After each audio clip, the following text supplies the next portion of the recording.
Tumsifu Yesu Kristo. Karibu katika tafakari na Alhamisi Kuu. Alhamisi Kuu ni kumbukumbu ya mwisho ya Kristo na wanafunzi wake, ambayo tunaona kwamba Kristo kwa namna ya pekee anaweka sakramenti muhimu mbili za ukombozi katika maisha yetu. Anaweka sakramenti ya Ekaristi takatifu daraja. Tunasoma katika waraka wa kwanza wa Mtume Paulo kwa Wakorinto sura ya 11 mstari wa 24 hadi 25. Naye akiisha kushukuru akaumega akasema, huu ndio mwili wangu ulio kwa ajili yenu, fanyeni hivi kwa ukumbusho wangu. Na hivi baada ya kula akakitwaa kikombe akasema, kikombe hiki ni agano jipya katika damu yangu, fanyeni hivi kila mnywapo kwa ukumbusho wangu. Kwa mpendo mtazamaji, unaweza kuona kwamba katika siku ya Alhamisi Kuu ni siku ya mapendo makubwa ya Kristo, kwamba Kristo anaona kwamba anatupenda kwa matendo, lakini anatuachia mwili wake mtakatifu ili tuweze kuwa pamoja naye. Maanake anasema niko pamoja nami hata ukamilifu wa dahari, hata mwisho wa nyakati. Kwa hiyo unaweza kuona ni upendo mkubwa upitao upendo wote. Lakini vile vile Alhamisi Kuu kwa lugha nyingine tunasema Maundy Thursday. Maundy ni commandment au ni amri. Ni siku ambayo Kristo anatuachia vile vile amri kuu ya mapendo. Anatuachia amri kuu ya mapendo. Tunasoma katika Injili ya Yohana sura ya 13 mstari ule wa 34. Anasema, ninawaachia amri mpya, pendaneni ninyi kwa ninyi kama mimi nilivyowapenda ninyi, nanyi mpendane vivyo hivyo. Kama mkipendana ninyi kwa ninyi, watu watajua kwamba ninyi ni wanafunzi wangu. Mwisho wa kunukuu. Kwa hiyo Ukristo wetu unakamilika pale tunapopendana. Kama hatupendani, Ukristo wetu ni kazi bure, na vile vile watu hawawezi kujua kama sisi ni wanafunzi wake. Kwa hiyo unaona, Kristo anatuachia changamoto kwamba sisi tuishi kwa kupendana, lakini sio kupendana sisi kwa sisi, tuwapende hata vile vile maadui wetu. Lakini kitu kingine tunachokiona katika Alhamisi Kuu, tunaona unyenyekevu wa Kristo uliopitiliza. Unyenyekevu na utumishi. Anawaosha mitume wake miguu. Tunasoma katika Injili ya Yohana sura ya 13 mstari ule wa 5 hadi wa 7, anasema kisha akatoa maji katika bakuli, akaanza kuwatawadha wanafunzi miguu na kuifuta kwa kile kitambaa alichojifunga. Hivyo yuaje kwa Simoni Petro, huyo akamwambia, Bwana, wewe wanitawadha miguu mimi? Yesu akajibu akamwambia, nifanyalo wewe hujui, lakini utalifahamu baadaye. Lakini tunaona vile Petro, kwa sababu alikuwa anampenda Kristo na anamheshimu, anaona kwamba haiwezekani kwamba yeye Kristo ambaye ni mwalimu wake, ni Bwana wake, ni Mungu wake, akamuosha miguu. Anakataa. Lakini Yesu anamjibu katika Injili ya Yohana sura 13 mstari wa 8, anamwambia, kama nisipokutawadha huna shirika nami. Mwisho wa kunukuu. Kwa hiyo unaweza kuona kwamba katika kipindi hiki cha Alhamisi Kuu kwamba Yesu kwa nini anaosha mitume miguu? Kuna maana nyingi ambazo tunaweza tukazipata hapa, lakini maana kuu mbili. Maana ya kwanza ni kwamba Yesu anawasafisha na unajisi wa ulimwengu. Anawasafisha na unajisi wa ulimwengu, anawatawadha, maana yake anawatakasa. Kwa maana gani anawatakasa? Kwa sababu Yesu anawaachia, atawapa majukumu ya kueneza neno lake, atawapa majukumu ya kutangaza injili yake ambayo imenifikia mimi na wewe. Kwa hiyo lazima watu hawa, mitume hawa wawe safi.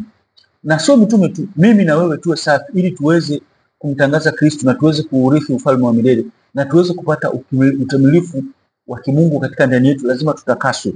Na tunatakaswa sisi katika sakramenti ya kitubio ambayo amewachia hawa wa mitume. Kwa hiyo unaona kwamba vile vile kwamba upendo, kwamba tupendane.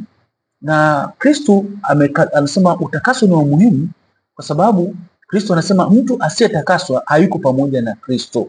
Tunasoma katika Injili ya Yohana sura ya 13 mstari wa 10. Yesu akamwambia, yeye aliyekwisha kuoga hana haja ila ya kutawadha miguu, bali yu safi mwili wote. Nanyi mmekuwa safi, lakini si nyote, kwa maana alimjua yeye atakayemsaliti. Ndio maana alisema si nyote mlio safi. Mwisho wa kunukuu. Kwa hiyo mpendwa mtazamaji, unaweza kuona kwamba hapa kwamba unapompenda Kristo lazima uwe msafi, lazima utakasike kwa sakramenti ya kitubio na kwa matendo mema. Na ndio maana mama kanisa unaona kwamba kwa kipindi chote ametupa kipindi cha toba tuweze kutakasika, ili siku Kristo anapofufuka tuweze kufufuka naye, kwa maana kwamba tufe katika matendo mabaya. Wakati katika kipindi hiki cha siku tatu cha Alhamisi Kuu, Ijumaa Kuu na Jumamosi Kuu, tunahitaji kujitakasa, tufe katika matendo mabaya ili tufufuke na Kristo katika neema, katika utakaso. Kufa sio kufa kwa mwili tu, kufa ni katika yale matendo mabaya, katika nia mbaya. Tuwe na mioyo safi. Maana akasema nyinyi, Kristo anawaambia nyinyi nyote mmekuwa safi. Kwa hiyo unaona kwamba ni muhimu zaidi kuwa safi. Lakini vile vile unaweza tukuona kwamba katika wiki hii takatifu ambayo imeanza tangu Jumapili ya Matawi na leo ni Alhamisi Kuu, tunaona kwamba Kristo anatuambia tutembee pamoja naye. Lakini katika tafakari ya leo tutafakari mambo makuu manne ambayo yanazunguka wokovu wetu. Kwanza tutafakari Ekaristi takatifu, tutafakari sakramenti ya upadre, tutafakari amri kuu ya mapendo, tutafakari utumishi katika kanisa kama Kristo alivyoosha miguu. Lakini kuosha miguu kama nilivyosema kuna maana mbili. Maana ya kwanza ni Kristo anatutakasa na malimwengu, lakini maana ya pili ya kubwa kwamba sisi tupendane, tutumikiane. Anasema anayetaka kuwa mkubwa ni lazima awe mtumishi.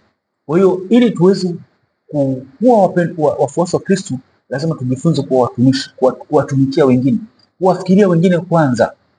Ukristo wetu una maana tunapowafikiria wengine kwanza. Tusahau nafsi zetu, ila tuwakumbuke wengine, wape wengine kipaumbele. Kwa hiyo karibu katika tafakari hii ambayo tutajifunza mambo manne ya msingi. Karibu sana. Ekaristi ni muhimu sana katika maisha ya Kikristo. Kwa hiyo tunaweza tukaiangalia Ekaristi umuhimu wake katika kanisa. Ekaristi ni chemchemu ya kilele cha maisha yote ya Kikristo. Hiyo tunapata katika katekisimu ya Kanisa Takatifu Katoliki ukurasa wa 317 kwamba yani Ekaristi ni chemchem. Maana yake nini? Maana yake neema zote tunazipata katika Ekaristi Takatifu. Baraka zote tunazipata katika Ekaristi Takatifu. Wokovu wote tunaopata katika Ekaristi Takatifu. Kwa hiyo unaweza kuona kwamba Ekaristi Takatifu ni kiini na chemchem ya maisha yetu ya kanisa letu, kwa sababu ni mwili wa Kristo. Ni mwili ambao ni hazina katika mioyo yetu. Ni mwili wenye umungu, ni mwili wenye utukufu wote. Ni mwili ambao ulisulubiwa kwa ajili yetu. Kwa hiyo unaweza kuona kwamba Ekaristi ni muhimu sana. Ndio maana Papa wa Benedikti alipita anasema kwamba ukiondoa Ekaristi katika Kanisa Takatifu Katoliki la Mitume, kanisa halipo. Kwa nini? Kwa sababu kanisa ni mwili mzima wa Kristo, ni Pasaka yetu. Kwa hiyo unaweza kuona umuhimu wa Ekaristi, na ndio maana Kanisa Katoliki lina tofauti na makanisa yote tunayoyajua, kwa sababu sisi tunaye Yesu Ekaristi, tunaye Yesu ambaye tunaishi naye, kwa sababu yeye mwenyewe ametuachia zawadi hiyo. Ni zawadi ambayo Kristo ametuachia sisi, katika zawadi kubwa kuliko zote. Malaika wangetamani kuwa na mwili waweze kumpokea Yesu Kristo. Malaika wangetamani waweze kumbeba Yesu Kristo kama tunavyombeba sisi katika nafsi zetu, katika tunavyompokea katika mikono yetu, katika midomo yetu, na padri anavyomgeuza katika mkate na divai na kumweka katika tabernakulo. Lakini vile vile tunaye Yesu wa Ekaristi ambaye tunamwabudu, na unaweza kuona Alhamisi Kuu tunapata nafasi ya kuweza kumwabudu Yesu wa Ekaristi kwa sababu yupo pale, yupo kama binadamu, yupo kama Mungu, yupo katika hali zote. Kwa hiyo unaweza kuona ni muhimu sana Ekaristi, na Ekaristi ni shukrani. Kristo ametuachia mwili wake, tunatakiwa tumshukuru sana, tunatakiwa tumpende sana, kwa sababu yuko na sisi hata ukamilifu wa nyakati, hata ukamilifu wa dahari.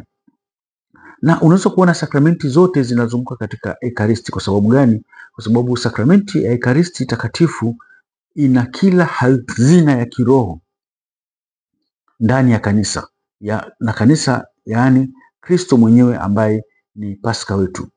Lakini vile vile mwili wa Kristo Ekaristi unatuunganisha sote kuwa kitu kimoja, kama Paulo anavyotuambia katika waraka wa kwanza wa Mtume Paulo kwa Wakorinto sura ya 10 mstari wa 17. Tanukuu anasema, kwa kuwa mkate ni mmoja, sisi tulio wengi tu mwili mmoja, kwa maana sisi sote ni sehemu ya ule mwili mmoja. Mwisho wa kunukuu. Kwa hiyo unaweza kuona kwamba licha ya kuwa kwamba Ekaristi ni chemchem, lakini unatufanya mwili mmoja. Licha ya kwamba watu wanapokea tofauti tofauti, lakini wanaopokea ni mwili huo mmoja, na Kristo ni huyo mmoja. Mtu anaweza kusema mbona watu wanapokea Ekaristi wengi, labda wamegawanyika, hajagawanyika vipande. Ni mzima, ni mmoja. Lakini vile vile unaweza kuona Ekaristi ni muhimu sio kwa kanisa tu. Ekaristi ni uzima wa milele, ni neno aliyefanyika mwili akakaa kwetu, na Kristo anasema kwamba mambo yote yatapita, lakini neno lake haliwezi kupita. Neno huyu aliyefanyika mwili ni uzima wa milele, kama anavyosema Kristo mwenyewe katika Injili ya Yohana sura ya 6 mstari wa 54. Tanukuu anasema, aulaye mwili wangu na kuinywa damu yangu anao uzima wa milele, nami nitamfufua siku ya mwisho. Maana yake nini? Maana yake ni kwamba tunapompokea Yesu Ekaristi tunakuwa tunapokea uzima. Uzima si wa muda, uzima wa milele. Lakini anaenda mbali na kusema kwamba nitamfufua siku ya mwisho, kwamba pamoja na kwamba roho zetu zitakwenda mbinguni, lakini miili yetu itafufuliwa na kufananishwa na Kristo. Maana yake ataifanya upya. Kwa hiyo unaweza kuona umuhimu wa Ekaristi. Na ndio hili ni adhimisho la Ekaristi ambalo Kanisa Mama Katoliki linaendelea kushika amri hii. Ukiangalia, ukitoa Kanisa Katoliki, hakuna kanisa lolote ambalo lina Yesu Ekaristi. Kwa hiyo wakati mwingine huwa nawasikitikia au tunawaonea huruma wanaohama Kanisa Katoliki, lakini wanapokwenda hawampati Yesu Ekaristi. Mara nyingi wanasahau hawampati Yesu Ekaristi. Yesu Ekaristi anapatikana Kanisa Katoliki pekee tu, kanisa la mitume, na hakuna lingine. Kwa hiyo unaweza kuona umuhimu wa Ekaristi. Ni lazima umshukuru Mungu. Kama wewe ni Mkatoliki, mshukuru kwa kuwa kwa Mungu kuweka katika nafasi nzuri ya Katoliki, kwa sababu unampokea Kristo Yesu Ekaristi, unamla, unaishi naye, lakini vile vile unao uzima, sio hapa tu, uzima wa milele. Na Kristo siku ya mwisho ataufufua mwili wako kuwa mwili mtakatifu utakao ufanana naye. Kwa hiyo unaweza kuona Ekaristi ni sakramenti ya wokovu iliyotekelezwa na Kristo msalabani. Maana yake nini? Mwili wake kufa. Kristo alipokufa msalabani, mwili wake umekuwa sadaka ambao ni Ekaristi. Pia ni sadaka ya sifa katika shukurani kwa ajili ya kazi ya uumbaji. Katika kila adhimisho la Ekaristi ni sadaka, kwa sababu hufanya sadaka ya msalaba iwepo tena, iwe present. Kwa hiyo kila mara padri anapoazimisha sakramenti ya misa takatifu ya Ekaristi ni kwamba sadaka ya Kristo inakuwa present, inakuwepo. Sio kwamba sadaka inafanywa mara mbili. Maanake Mungu ni mfalme wa muda, hatawaliwi na muda. Kwa hiyo wakati padri anaazimisha ile sadaka ya misa takatifu ni kwamba Kristo anakuwepo pale, becomes present, na sadaka ya Kristo inakuwa present, inakuwepo. Na hili limethibitishwa katika mtaguso wa Trento ambao ulifanyika mwaka 1562. Tanukuu, anasema Kristo Mungu na Bwana wetu alijitoa mwenyewe na kwa Mungu Baba mara moja na kwa daima, akifa kama mwombezi juu ya altare ya msalaba, ili kutekeleza kwa ajili yao sisi wanadamu ukombozi wa milele. Mwisho kunukuu. Kwa hiyo kwamba sadaka ya Kristo ilitolewa mara moja, sio mara mbili. Ilitolewa mara moja kwa maana kwamba Kristo amekwisha kufa na kufufuka mara moja, hafi tena. Kwa hiyo padri anapoazimisha sadaka ya misa ni kwamba ile sadaka inakuwa present, inakuwepo pale, kwa sababu Mungu hatawaliwi na muda. Na Kristo anapenda kuwa nasi siku zote, na ndio maana Kristo, kwa sababu alitupenda upeo, alisema hawa mitume wangu, hawa wanafunzi wangu, hawa wanangu sitawaacha, nitakuwa nao daima. Ndio maana akatuachia Ekaristi, kama tunavyosoma katika Injili ya Mathayo sura ya 28 mstari wa 19 hadi 20. Tanukuu, anasema basi enendeni mkawafanye mataifa yote kuwa wanafunzi wangu, mkiwabatiza kwa jina la Baba na Mwana na Roho Mtakatifu, na kuwafundisha yote niliyowaamuru ninyi, na tazama mimi nipo pamoja nanyi siku zote hata ukamilifu wa dahari. Mwisho wa kunukuu. Maana yake nini? Tuko pamoja na Kristo. Kristo yupo pamoja nasi katika Ekaristi takatifu. Yuko Kristo kweli, Mungu kweli, mtu kweli, na binadamu kweli, na Mungu kweli, na umungu wake haugawanyiki, uko pale pale. Kwa hiyo unaweza kuona kwamba Kristo yuko na sisi katika Ekaristi. Ndio maana Ekaristi ni sakramenti ya muhimu sana sana sana sana sana sana kuliko unavyofikiri. Na katika maadhimisho ya misa mkate unakuwa mwili wa Kristo na divai inakuwa damu ya Kristo. Mtakatifu Thomas Aquinas anasema Mungu aliumba dunia ex nihilo. Ex nihilo maana yake Mungu aliumba dunia out of nothing. Kama Mungu aliweza kuumba dunia bila kuwa kitu chochote, itashindikanaje kwa Mungu kugeuza mkate kuwa divai? Itashindikanaje kwa Mungu kugeuza mkate kuwa mwili wa Kristo? Na itashindikaje kwa Kristo kugeuza divai kuwa damu yake? Kwa hiyo unaweza kuona kwamba Kristo anakuwa nasi katika maumbo ya mkate na divai kweli kweli kiuhalisia, na wala sio ishara, bali ni Kristo mwenyewe. Na ndio maana tunakuwa tunaabudu Ekaristi, kwa sababu tunayemwabudu ni Mungu kweli na mtu kweli.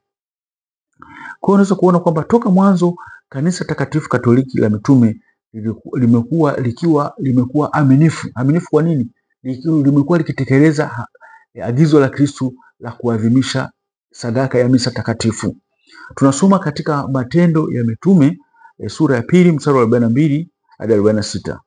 Anasema wakawa wakidumu katika fundisho la mitume, katika ushirika na katika kuumega mkate na katika kusali, na siku zote kwa moyo mmoja wakidumu ndani ya hekalu, wakimega mkate nyumba kwa nyumba na kushiriki chakula chao kwa furaha na kwa moyo mweupe. Mwisho kunukuu. Kwa hiyo unaposikia kumega mkate tunazungumzia Ekaristi. Meza ya Bwana tunazungumzia Ekaristi.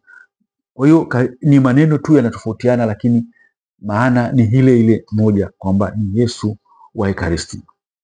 Katika siku hii ya Alhamisi Kuu vile vile tunakumbuka kwa namna ya pekee sakramenti ya upadre au ya daraja. Upadre ulizaliwa pale Kristo alipotamka maneno haya, fanyeni hivi kwa ukumbusho wangu. Tunasoma katika Injili ya Luka sura ya 22 mstari wa 19 hadi 20. Akatoa mkate, akashukuru, akaumega, akawapa akisema, huu ndio mwili wangu unaotolewa kwa ajili yenu, fanyeni hivi kwa ukumbusho wangu. Kikombe hicho nacho vivyo vivyo baada ya kula, akisema, kikombe hiki ni agano jipya katika damu yangu inayomwagika kwa ajili yenu. Mwisho wa kunukuu. Kwa hiyo unaweza kuona kwamba Kristo alipotamka yale maneno alikuwa ameiweka sakramenti ya upadrisho. Na Papa Yohane Paulo wa Pili anasema kwamba upadri ulizaliwa pale ambapo Kristo alitamka yale maneno ambayo tumeona katika Injili ya Luka sura 22 mstari wa 19 hadi wa 20. Na Baba Mtakatifu ambaye ni mtakatifu sasa, Yohane Paulo wa Pili, katika barua yake au encyclical ya Papa aliyoitoa mwaka 1981 ilikuwa imeandikwa Dominicae Senae, anasema kwamba kwenye karamu ya mwisho upadre ulizaliwa, kanisa lote linaishi ndani ya Ekaristi. Na anakwenda mbali kusema kwamba anasema kwamba hakuwezi kuwa na Ekaristi bila padre na hakuwezi kuwa na upadre bila Ekaristi. Kwa anasema upadre na Ekaristi they are interconnected, yani vinaingiliana, kwamba kama hakuna padre hakuna Ekaristi, na kama hakuna Ekaristi hakuna padre. Kwa hiyo unaweza kuona ni muhimu, lakini vile vile tunaona kwamba Kristo alivyoweka sakramenti ya upadre aliwapa mapadri madaraka makuu mawili ambayo yanafanya kazi za kimungu katika mioyo ya waumini. Kwanza aliwapa uwezo wa kugeuza mkate kuwa mwili wa Yesu na divai kuwa damu ya Yesu, ambapo tunasoma katika waraka wa kwanza wa Wakorinto sura ya 11 mstari wa 24 hadi 25. Naye akiisha kushukuru akaumega akasema, huo ndio mwili wangu ulio kwa ajili yenu, fanyeni hivi kwa ukumbusho wangu. Na vivi hivi baada ya kula akakitwaa kikombe akisema, kikombe hiki ni agano jipya katika damu yangu, fanyeni hivi mnywapo kwa ukumbusho wangu. Mwisho wa kunukuu. Kwa hiyo unaweza kuona Kristo amewapa mapadri kwa uwezo wa Roho Mtakatifu uwezo wa kugeuza mkate kuwa mwili wake na divai kuwa damu yake, na inakuwa ni muujiza mkubwa ambao Kristo ameuweka duniani. Mtakatifu Thomas Aquinas anasema kwa macho yetu hatuoni, ila kwa imani tunaona. Kwa hiyo tunahitaji imani kubwa ili tuweze kupokea muujiza huu na kuishi nao, na vile vile tuweze kuwapenda mapadri wetu kwa sababu wamepewa kazi ya kimungu katika jamii ya wanadamu. Lakini madaraka ya pili ambayo padri amepewa na Kristo ni madaraka ya funguo wa kuondoa dhambi. Tunasoma katika Injili ya Yohana sura ya 20 mstari wa 22. Naye akisha kusema hayo akawavuvia akawaambia, pokeeni Roho Mtakatifu. Wote mtakaoondolea dhambi wameondolewa, na wote watakaofungiwa dhambi wamefungiwa. Mwisho wa kunukuu. Kwa hiyo unaweza kuona kwamba Kristo amewapa mamlaka ya kimungu kwamba waweze kuondoa dhambi. Kwa nini? Kwa sababu Kristo anajua sisi ni wakosefu, tunatenda dhambi, tunaanguka. Kwa hiyo tunahitaji kukimbilia katika sakramenti ya kitubio, na tunapokwenda katika sakramenti ya kitubio tunakuwa tunatakaswa. Kwa hiyo unaweza kuona kwamba Kristo amewapa mapadri funguo ya kuondoa dhambi, na ndio maana Ekaristi ni Yesu mwenyewe, ni Mungu mwenyewe. Ndio maana Paulo anatuambia kwamba tunapokwenda katika ibada ya misa takatifu, tunapoenda kushiriki, lazima tuwe tumetubu dhambi zetu, tuwe tumeungama. Kwa sababu gani? Tukila Ekaristi au tukishiriki Ekaristi bila kutakasa, bila maungamo, tunakula hukumu, kama tunavyosoma katika waraka wa kwanza wa Mtume Paulo kwa Wakorinto sura ile ya 11 mstari wa 23 hadi 29. Tanukuu anasema, anayekula na kunywa bila kutambua maana ya mwili wa Bwana anakula na kunywa hukumu yake yeye mwenyewe. Unaona mpendwa mtazamaji, kwamba ni muhimu sana tunapoenda kumpokea Yesu Kristo tuwe tumeungama, kwa sababu ni Yesu mwenyewe, hatupokee ishara. Na ndio maana Paulo anasema kwamba tukifanya uzembe katika kumpokea Yesu Kristo tunakuwa tunakula hukumu. Ndio maana Kristo aliona kwamba sisi ni wa dhambi, akawapa hawa mapadri uwezo wa kuondoa dhambi, ili kabla ya kula mwili wake ambaye ni yeye mwenyewe tuwe tumetakaswa. Kwa hiyo kama Paulo hapo anavyosema katika Korinto wa kwanza sura ya 11 mstari wa 23 hadi 29, anasema maana mimi nalipokea kwa Bwana yale maagizo niliyowaacheni, kwamba usiku ule Bwana Yesu alipotolewa alitoa mkate, akamshukuru Mungu, akaumega, akasema, huu ndio mwili wangu ulio kwa ajili yenu, fanyeni hivi kwa kunikumbuka. Vivyo hivyo baada ya kula akakitoa kikombe cha divai, akisema, hiki ni kikombe cha agano jipya lililothibitishwa kwa damu yangu, fanyeni hivi kila mnywapo kwa kunikumbuka. Kwa maana kila mnapokula mkate huu na kukinywa kikombe hiki mwatangaza kifo cha Bwana mpaka atakapokuja. Kwa hiyo kila aulaye mkate huu au kunywa kikombe cha Bwana bila kustahili atakuwa na hatia dhidi ya mwili na damu ya Bwana. Basi kila mtu ajichunguze mwenyewe kwanza, ndipo ale mkate huo na anywe kikombe hicho. Kwa maana anayekula na kunywa bila kutambua maana ya mwili wa Bwana anakula na kunywa hukumu yake mwenyewe. Mwisho wa kunukuu. Kwa hiyo unaweza kuona maneno ya hapo ni makali, kwamba lazima tumpokee Kristo katika neema ya utakaso, na ni Kristo kweli, wala sio kama wengine wanavyosema kwamba ni kumbukumbu. Wazee wengine wanasema ni kumbukumbu, ni chakula cha Bwana tunakumbuka. Hapana, pale tunaenda kumpokea Kristo mwenyewe. Ndio maana Paulo anasema kwamba tukienda na dhambi, tukienda bila matayarisho, tukienda bila inavyostahili, tunakula hukumu yetu wenyewe. Kwa hiyo unaweza kuona umuhimu wa kuungama, na ndio maana Kristo amewapa mapadri wake funguo au mamlaka ya kuweza kuungamisha. Lakini vile vile Kristo amewapa Roho Mtakatifu kwa kuweza kufanya uinjilishaji, kuhakikisha kwamba watu wote wanampokea Kristo. Na unaweza kuona kwamba padri ni sehemu muhimu sana katika maisha yetu. Na Mtakatifu Francisco wa Asizi anasema kwamba akikutana na malaika na padri, kwanza atamsalimia padri, alafu atakwenda kwa malaika. Malaika nini? Anasema kwamba padri anaweza kumuungamisha, lakini malaika hawezi kumuunganisha. Kwa hiyo unaweza kuona jinsi ambavyo Kristo ameweka ukuu wake katika daraja la upadri. Na Mtakatifu Prosper anasema kwamba ukuu wa upadri unapita viumbe vyote vilivyoumbwa na Mungu, maana Kristo amemfanya padri kuwa persona Christi. Persona Christi maana yake Kristo wa pili. Mtakatifu John Vianney naye anatuambia kwamba ukubwa wa misa takatifu unapita kazi zote zilizowahi kufanywa duniani na zitakazofanywa baadaye. Kwa nini? Kwa sababu pale anapoadhimisha sadaka ya misa takatifu ni sadaka ya Mungu kwa Mungu, wakati sadaka za watu ni sadaka za binadamu. Kwa hiyo unaweza kuona kwamba ni muhimu sana kuwaombea mapadri wetu.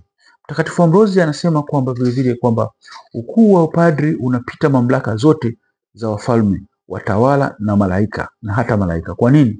Kwa sababu utawala wa wafalme uko juu ya nafsi na miili ya watu na ni temporary, kwa muda, wakati ukuu wa daraja la upadri unaingia katika vitu vya kiroho na vya milele.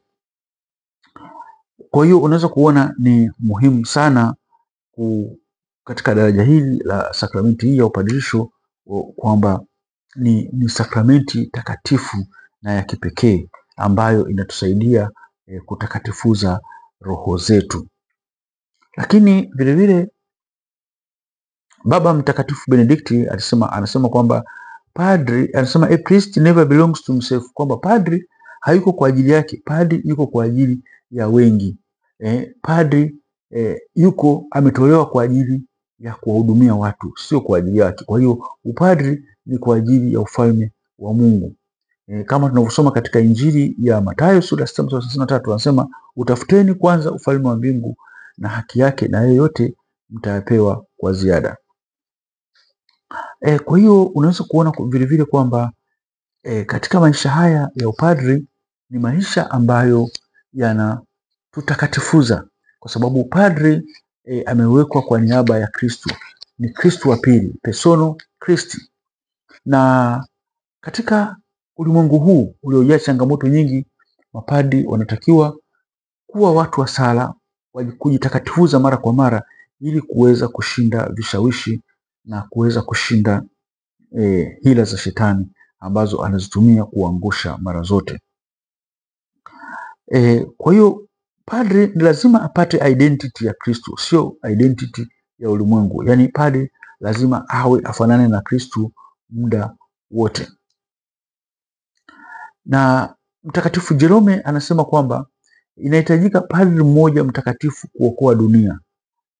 Maana yake nini? Maana yake ni kwamba padri anakiishi katika maisha ya utakatifu, kazi ya ukombozi inakuwa ni rahisi na anaweza kuweza kusaidia. Na vile vile kama nilivyosema, sakramenti ya upadri ni sakramenti isiyofutika. Mtu akishapata upadri ina maana haifutiki, inakuwepo kwa milele yote, haifutiki hata kidogo. Kama tunavyosoma katika Zaburi ya 110 mstari wa 4, Bwana ameapa wala hatagairi, ndiwe kuhani hata milele kwa mfano wa Melkizedeki, kwamba upadri unakuwa haufutiki. Padri anatakiwa kuwa mnyenyekevu sana kwa sababu anambeba Kristo.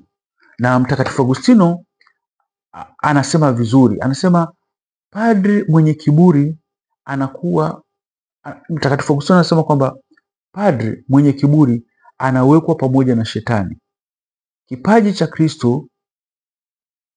cha Kristo akichafuliwi kwa sababu hiyo, kile kinachotiririka kupitia huyo chatunza usafi wa Kristo, na kile kinachopita kwa njia yake kinabaki kiangavu na kurutubisha ardhi.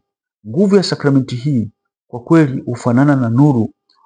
Wale wanaotaka kuangazwa wanaipokea nuru katika usafi wake, na kama inavipitia vitu vichafu haichafuliwi. Hivyo ni muhimu kila padri kujitahidi kuishi maisha ya unyenyekevu na utakatifu. Mtakatifu Grigori wa Nazianzi, mwalimu wa kanisa, anasema kwa padri inafaa kuanza kujitakasa mwenyewe kabla ya kuwatakasa wengine. Inatakiwa kujielimisha mwenyewe kabla ya kuelimisha wengine. Inatakiwa awe nuru kabla ya kuwa nuru kwa wengine. Inatakiwa awe karibu na Mungu kabla ya kuwaleta wengine kwa Mungu.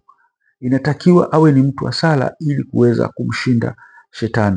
Kwa hiyo unaweza kuona kwamba katika sakramenti hii ya upadri Kristo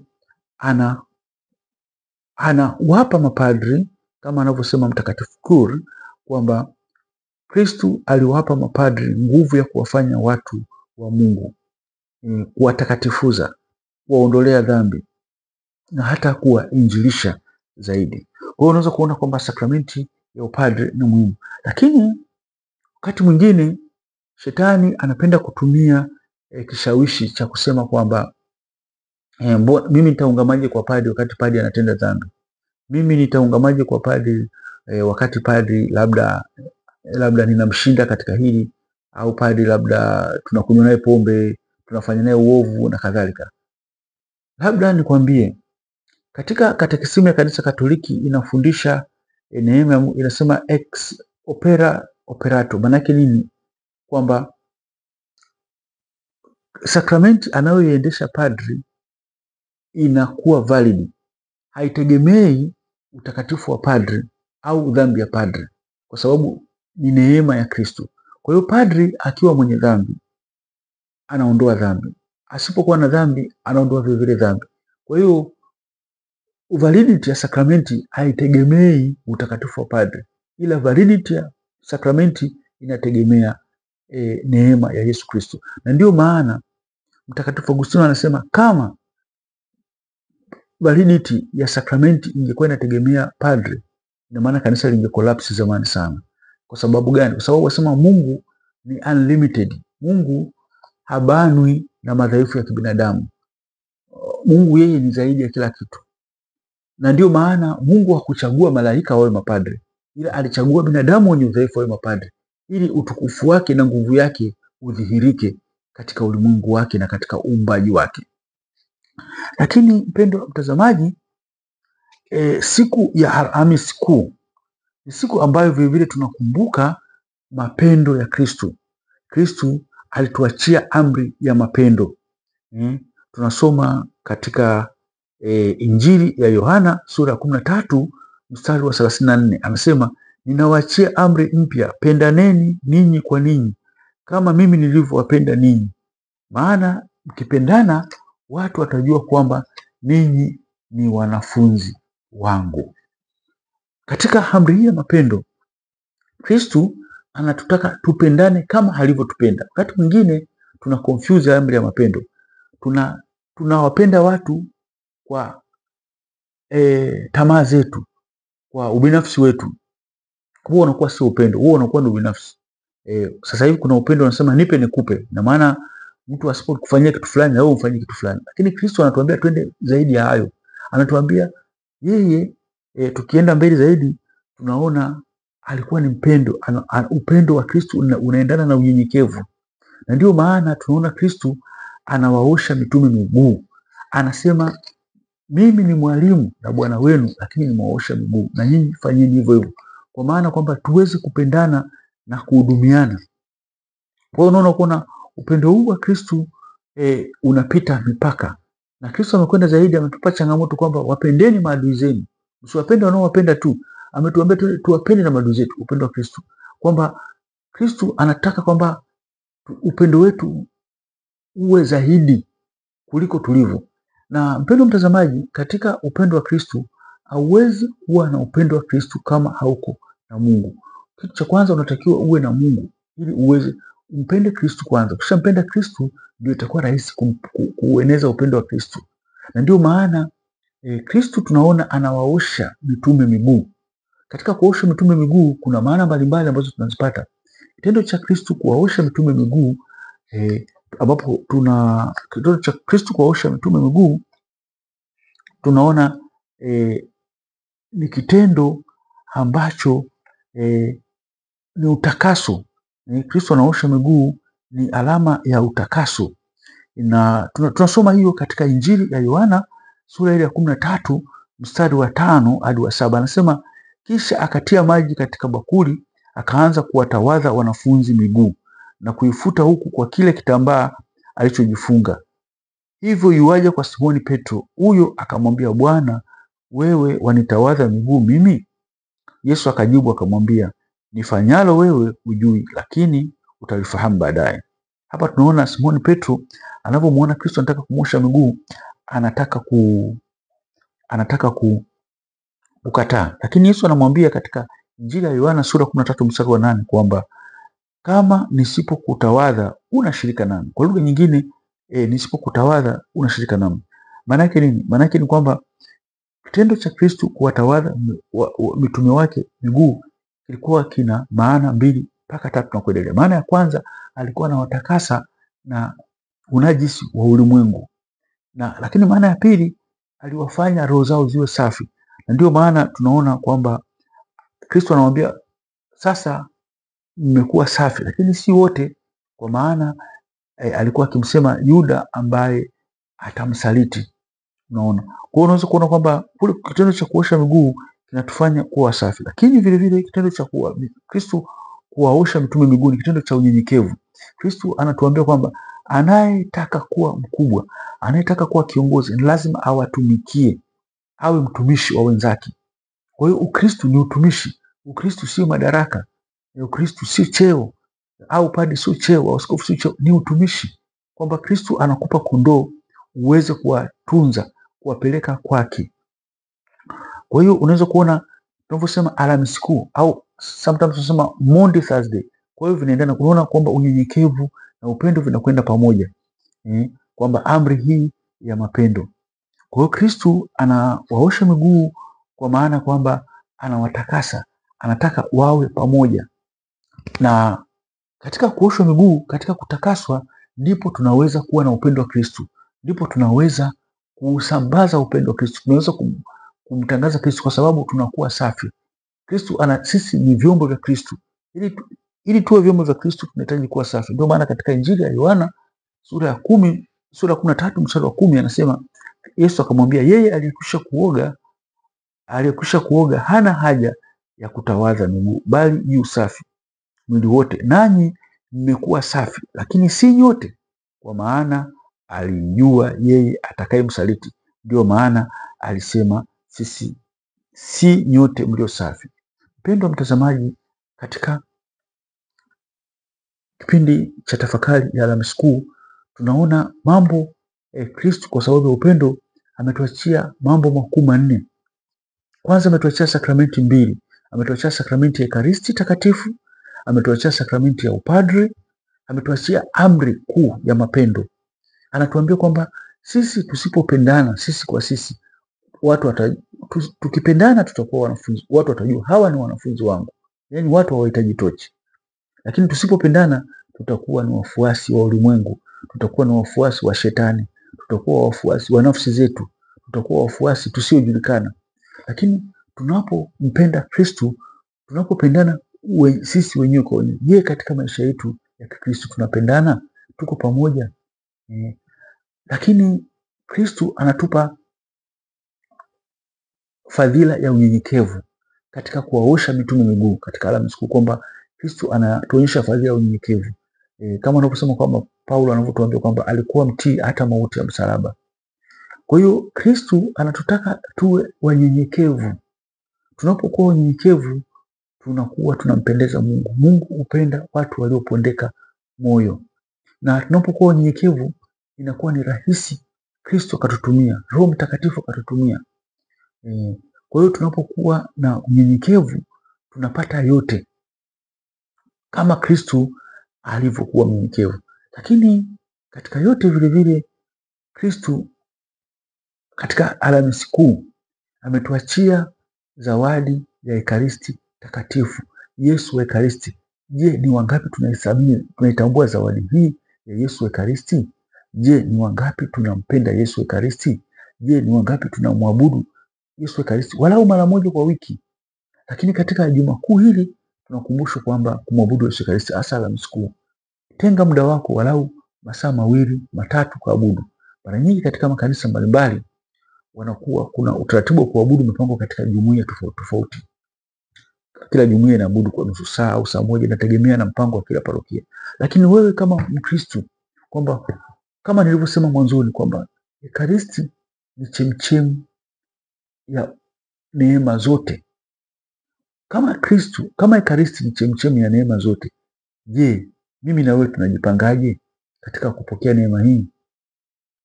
Kama Kristo ni chemchemi ya neema zote, tunajitakasa kwa kuungama, kwa sababu tayari Kristo amekwisha wapa mapadri funguo za kutuondolea dhambi. Kwa hiyo huna sababu ya kuogopa kwenda kuungama. Mtakatifu Don Bosco mara nyingi anasema kwamba shetani unapotaka kutenda dhambi anaondoa aibu. Anasema aibu katika nafsi zetu. Kwa hiyo tunatenda dhambi. Mbona kila mtu anaiba? Mbona kila mtu anazini? Mbona kila mtu anasema uongo? Kwa hiyo anaondoa. Lakini vile vile tunapotaka kuungama anaweka aibu katika mioyo yetu. Nitaendaje kuungama? Mbona padri fulani ananifahamu? Au mbona tulikutana sehemu fulani? Kwa hiyo anaweka kiburi kwamba mbona yule ni binadamu. Kwa hiyo ni lazima tumuombe Kristo katika kipindi hiki atupe neema unyenyekevu. Mtu aliye mnyenyekevu haangalii haya yote. Mtu aliye mnyenyekevu anatimiza maagizo ya Kristo, kwa sababu kuungama kwa padre ni maagizo ya Kristo. Kwa hiyo Kristo, kwa sababu alituona kwamba sisi tutaanguka dhambini, sisi tunahitaji nguvu, sisi tunahitaji neema na baraka. Kwa hiyo akatuachia sakramenti takatifu ya Ekaristi, sakramenti ya upendo. Na ndio maana unaweza kuona kwamba Ekaristi na upendo vile viko pamoja. Ndio maana nasema pendaneni, kwa sababu tunapoenda katika Kristo, katika Ekaristi tunakumbushwa mapendo ya Kristo.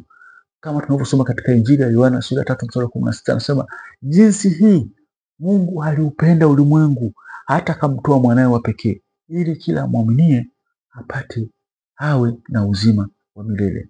Kwa hiyo mpendwa mtazamaji, na mpendwa Mkatoliki, mshukuru Mungu, mshukuru Mungu, mshukuru Mungu kwa zawadi ya Ekaristi, kwa sababu hakuna kanisa lingine ambalo lina Yesu Ekaristi zaidi ya kanisa takatifu Katoliki la mitume. Kwa hiyo ni vizuri kutumia fursa hii ili kuweza kujichotea neema katika kipindi hiki cha Pasaka. Karibu sana. Kwa hiyo usichelewe, na hakikisha unasambaza habari hii kwa jirani yako kwamba Yesu Ekaristi yuko nasi. Yesu Ekaristi anatupa nguvu. Na bahati mbaya Wakristo wengi hawafahamu, hawatambui nguvu ya Yesu Ekaristi. Wanakwenda katika makanisa mengine, wanakwenda kwenye upako, mafuta ya upako na kwingine wanapopajua. Wanasahau kabisa kwamba Kristo Yesu Ekaristi ana nguvu ya kutuponya katika magonjwa yetu. Ana nguvu ya kutusaidia katika shida zetu.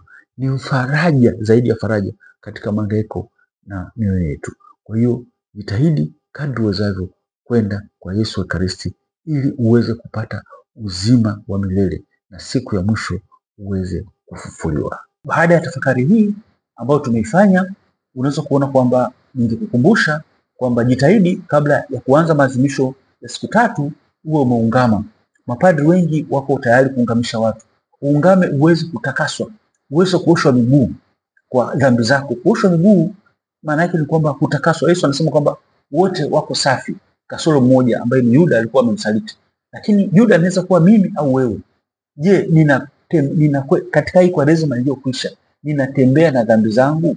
Ninatembea na vitu ambavyo vinanikwaza? Je, nina madhaifu ambayo ninayabeba? Je, madhaifu haya ninayaacha wakati huo, nimeyaacha wakati wa Kwaresima au natembea nayo? Kama tutaendelea kutembea na madhaifu ambayo ninayo, nitakuwa msaliti, nitakuwa kama Yuda.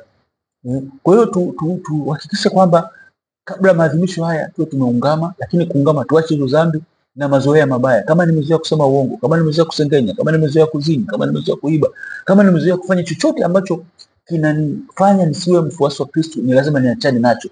La sivyo nitakuwa kama Yuda, kama nitakibeba katika moyo wangu. Lakini yote hayo hatuyawezi ila kwa kwenda katika sakramenti ya kitubio. Na bila kumsahau Mama Maria. Mama Maria alitembea na Yesu, na Yesu alishushwa miguuni pake. Kwa hiyo katika kipindi hiki cha siku 3 tumuombe Mama Maria atembee na sisi. Pale ambapo kuna udhaifu atuonyeshe. Unaposali Rozari Takatifu, unapoomba Mama Maria, anakuonyesha yale madhaifu kwamba mwanangu, kuna hili mwambie Yesu aliondoe. Na hili mwambie Yesu afe nalo ili afufuke uwe katika hali ya neema. Ni kutakia siku njema katika tafakari hii.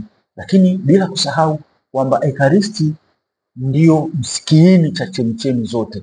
Kumbuka kwamba baraka zote ziko kwa Yesu wa Ekaristi. Na siku hii ya Alhamisi kila parokia imegawanya kwa kila jumuiya muda wa kuabudu. Mpendwa wa mtazamaji, jitahidi upate hata saa moja, hata masaa mawili. Utachota baraka kubwa ambazo zitakupa nguvu, sio tu katika kipindi hiki cha Pasaka, lakini katika maisha yako yote na katika wokovu wote ambao wewe peke yako huwezi, ila ni kwa msaada wa neema za Mungu, kwa maombezi ya Mama Maria na watakatifu wote. Tumsifu Yesu Kristo.